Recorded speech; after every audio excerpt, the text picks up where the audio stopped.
এক নারীকে নিয়ে টানাটানি করছেন 40 ঊর্ধ্ব দুই ব্যক্তি। দুজনই ওই নারীকে নিজের স্ত্রী দাবি করছেন। এক পর্যায়ে শুরু হয় হাতাহাতি। দুজনে টানাটানি ও হাতাহাতি দেখতে জমে যায় উৎসুক মানুষের ভিড়, যা এখন সোশ্যাল মিডিয়ায় ভাইরাল। প্রকাশ্যে দুই ব্যক্তি একই নারীকে স্ত্রী দাবি করেন।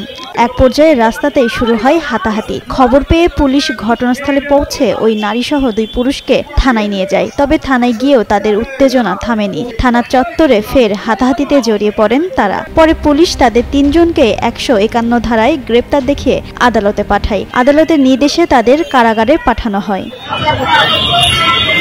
ফরিদপুরের কানাইপুর এলাকার বিকাশ অধিকারী ফরিদপুর সদরের বাসিন্দা পলাশ কুণ্ডু এবং সীমা অধিকারীকে গ্রেপ্তার করে পুলিশ। বিকাশ অধিকারীর সঙ্গে সীমা অধিকারীর প্রায় 36 বছরের সংসার। তাদের এক ছেলে ও এক মেয়ে আছে। তবে সীমা সম্প্রতি পলাশ কুণ্ডুর সঙ্গে সম্পর্কে জড়িয়ে পড়েন। এমনকি তিনি ভারতে গিয়ে পলাশকে বিয়ে করে বলেও জানায় পুলিশ।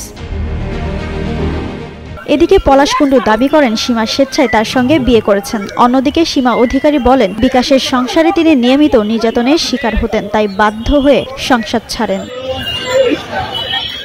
মঙ্গলবার দুপুরে যশোর শহরের চৌরাস্তার মোড়ের এই ঘটনাকে কেন্দ্র করে এলাকায় বেশ চাঞ্চল্যের সৃষ্টি হয়েছে। তবে ত্রিমুখী এই সম্পর্কে জট শেষ পর্যন্ত কোথায় গিয়ে ঠেকবে সেটি এখন প্রশ্ন।